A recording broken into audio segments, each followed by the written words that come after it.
How to enable Gemini lock screen access.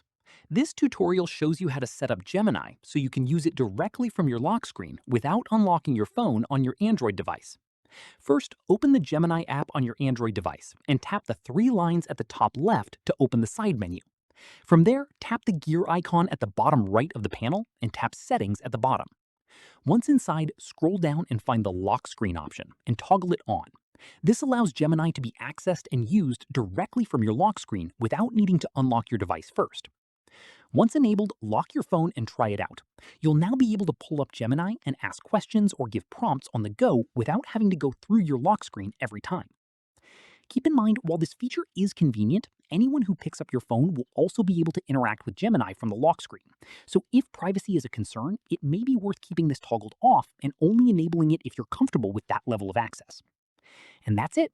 If this guide helped you enable Gemini lock screen access, give it a like, subscribe for more Android tutorials, and tap the bell icon so you never miss an upload.